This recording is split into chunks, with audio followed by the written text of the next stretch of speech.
Welcome back. The Office of Special Counsel launching an investigation into ex-Trump prosecutor Jack Smith. The investigation is based on alleged violations of the Hatch Act, a law that prohibits federal workers from using their government jobs to engage in political activity. I'm smiling as I say it because it happens all the time, unfortunately. For more, we have former prosecutor and visiting faculty member at the Harvard Law School, Vinoo, as well as national trial attorney Madeline Summerville, and of course, our special guests, Deneen and Tom Borelli. So, Vinoo, the left will say this is just payback. Jack Smith is just the victim of payback politics.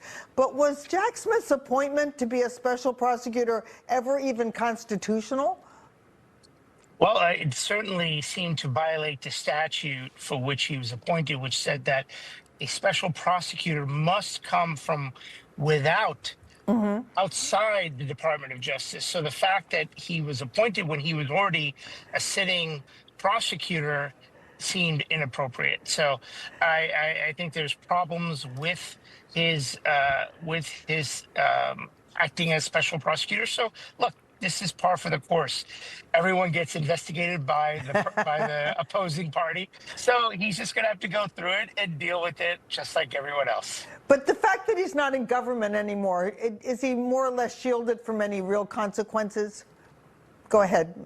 Well, I think that he's going to get whatever protections he's going to get because he can, whatever his actions were in the context, as long as he can justify that his actions were in the context of his job, then he's going to be shielded. So I don't think there will be a problem there.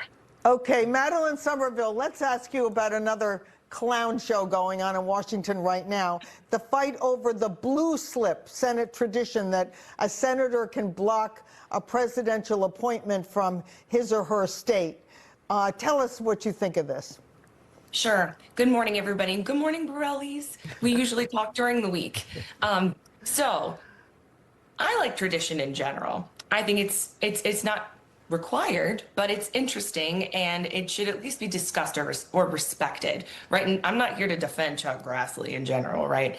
But I know he's frustrated with the fact that President Trump doesn't care about his approval, right? The people who are involved don't care that the people who are being affected by this isn't what they want. And I think that this speaks to a larger issue, which is Trump is kind of doing the same thing, at least from a Democratic perspective, with everything, with tariffs, with all his other interactions with people in the government. This is what I'm going to do, and it doesn't matter to me what you think about it. I'm going to do it anyways. And so I think it speaks to his method of governance. Well, Deneen, let me ask you this. After all, the president has the power of appointment. Why should a senator be able to step in and block it?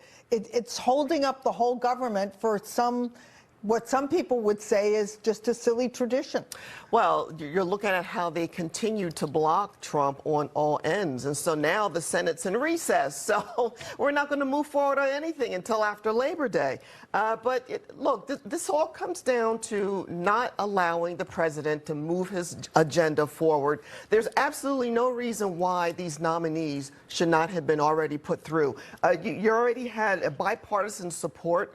They already went through the committee's committee process. So why are we here now discussing this? Well, one reason is that Chuck Schumer is demanding billions of dollars for foreign aid and NIH research. And that's our money. He's holding votes for hostage over money. That's right. He's forcing, and I think the president is right to stick up for us, the taxpayers, and say, I'm not going to fritter this money away to get my nominees approved. What do you think, Dr. Tom? No, absolutely. Schumer, he's in trouble within his own party, so he's going to try to do anything to appear strong. But we know he's not. And it's just amazing what's going on now with respect with the blue thing. Tradition is great, but right now the Senate is in open warfare. As Deneen referenced, Democrats are against everything Trump does. So normal tradition really doesn't apply. Senate used to be the most deliberative body, blah, blah, blah. Look, it's open warfare now, and Trump's leading the pack. And the other senators need to recognize that this isn't 1960 or 70. We're here in 2025, and Democrats are doing everything and anything to get Trump, and it's not working. Okay, let's go on to tariffs, because this is a big part of the president's program. The federal appeals court judges are trying to roast the Trump administration on tariffs, claiming that he can't impose them. Trump cites an emergency law, the 1977 economic emergency law. One judge says, no, presidents have never used a law like that to impose tariffs.